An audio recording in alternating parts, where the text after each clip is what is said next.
जनाब कायद सिंध अल्ताफ़ हुसैन भाई आदाब। मैं मतलूब जैदी तमाम नाज़रीन सामीन को सलाम अर्ज़ करता हूँ। आज का मेरा ये वीडियो लॉग MKUSA से जो 4 रोज़ा मुहिम चलाई जा रही है उसका हिस्सा है।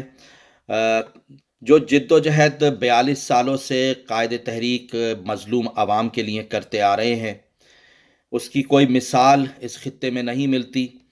हर ज़ुल्म का जो इस पंजाबी फ़ौज ने सिंध की आवाम पे किया, किस तरह से कायद तहरीक ने पूरी दुनिया के ऊपर इसको अयां किया है। हर एक इनका पैतरा जो इन्होंने दहशतगर्दी पूरी दुनिया में करवाई, और ख़ुसूसन जो सिंध के अंदर जो जुल्म इस पंजाबी फ़ौज की तरफ से एक अरसे से किया जा रहा है, किस तरह से मावराए अदालत कत्ल वहाँ के जवानों का किया जा रहा है, किस तरह से लोगों को गिरफ्तार किया जा रहा है, हर उस जुल्म का जो इनकी तरफ से हुआ, अल्ताफ़ भाई ने पूरी दुनिया के सामने उसको बहुत ही वाज़े तौर पर पेश किया। और ये मुहिम भी इसी चीज़ का एक हिस्सा है कि हम दुनिया को ये बताएं कि कायद तहरीक ने इस पंजाबी फ़ौज के मज़ालिम को किस तरह से बयान किया है। और जब से कायद सिंध अल्ताफ़ हुसैन भाई ने सिंध की आज़ादी का ऐलान किया, तब से इस पंजाबी फ़ौज की साजिशें और इनके हवारियों की साजिशें और बढ़ गईं।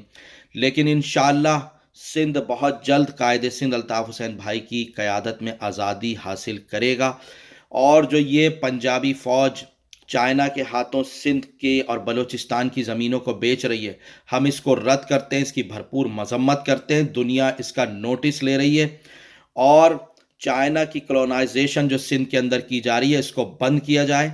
हम अपने कायद के शाना बशाना उनके साथ, उनके हर फैसले के साथ उनके साथ हैं, और इंशाअल्लाह आखिरी दम तक अपने कायद का साथ देंगे और सिंध इंशाअल्लाह बहुत जल्द आज़ाद होकर रहेगा। यही आज के वीडियो लॉग का मैसेज है। तमाम लोग कायद के साथ, पूरे सिंध इत्तेहाद के साथ, कायद के साथ जुड़े रहें। इंशाअल्लाह फ़तह हमारी होगी और हम बहुत जल्द अपनी आज़ाद रियासत को हासिल करके रहेंगे। जिए कायद सिंध अल्ताफ़ हुसैन भाई, जिए सिंध। शुक्रिया। अल्लाह हाफ़िज़।